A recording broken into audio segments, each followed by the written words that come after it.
Okay, so I made the first project and I had the darndest time with it. The first, this is for the Cricut Maker, by the way. The first project it's making a card, and you cut out both paper and you draw with the paper, and then you do the fabric part. Well, the cutting and drawing went seamlessly, but when it went to the fabric, it kept messing up.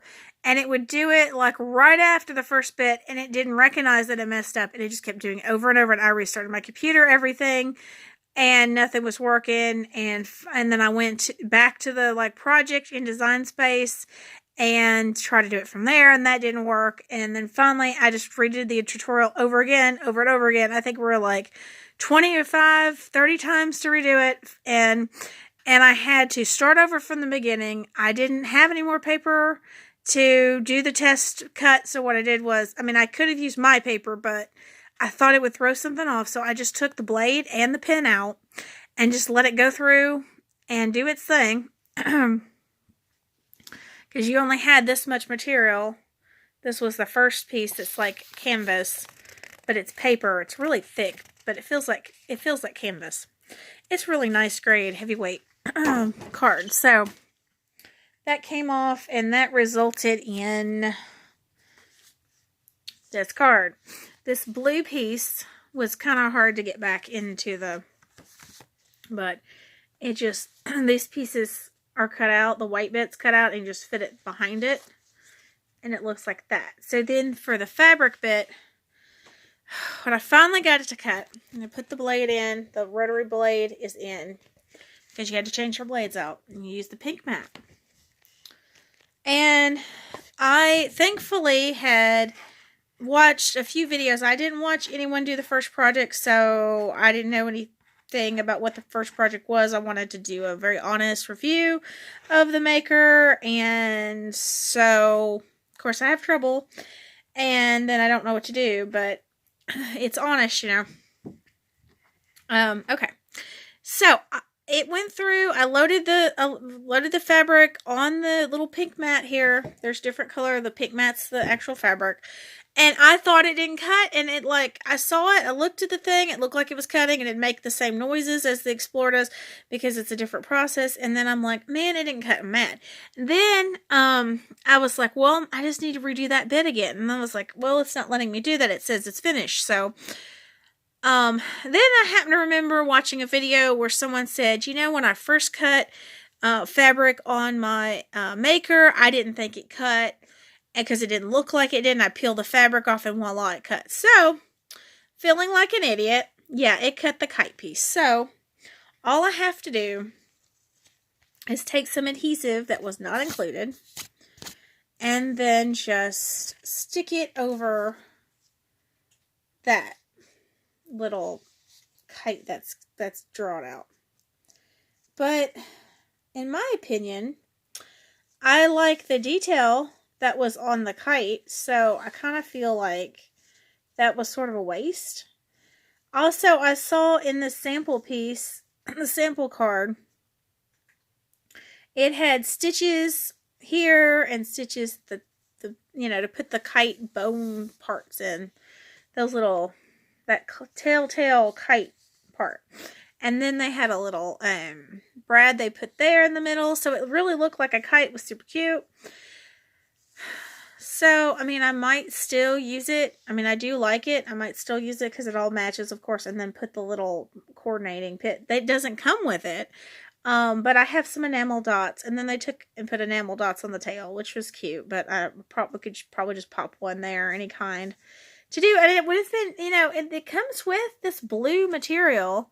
They could have given a little bit more blue material instead of cutting it the perfect square to slide behind. It could have had the Cricut do it. Hello. And then it cut the circle to be the middle of this. That would have been super cute.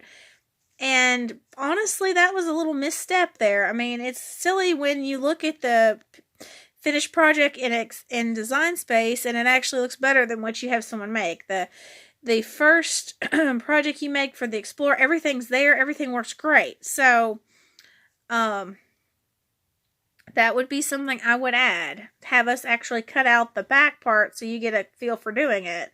And then put in a little bitty dot to be the center.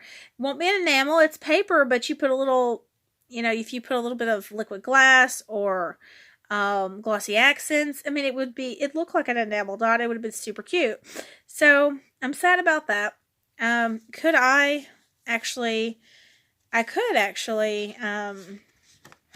was going to say I could get a bit of this, but I'd have to actually cut it off, excuse me, to do it. So I don't think I'm going to do that. I mean, I could use a little white. There was some white paper left over in this, so I could use that for the middle of this and adhere it.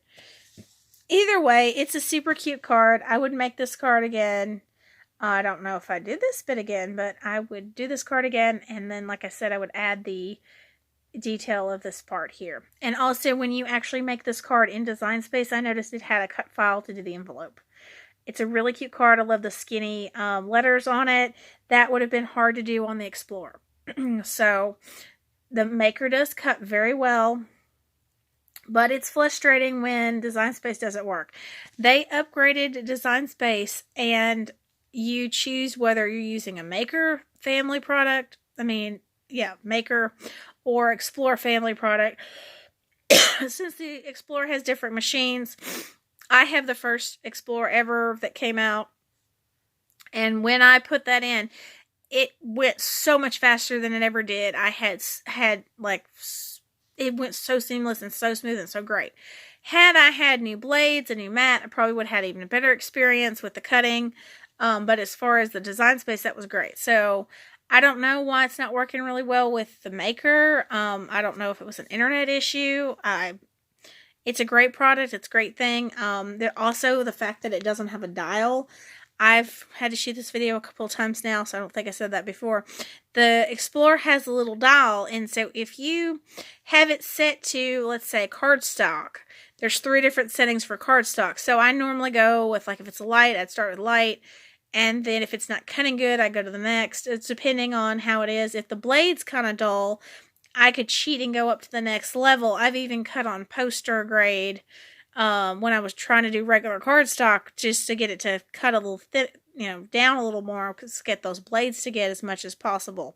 With the Maker, you have to choose what your material is, and then it automatically cuts it like great.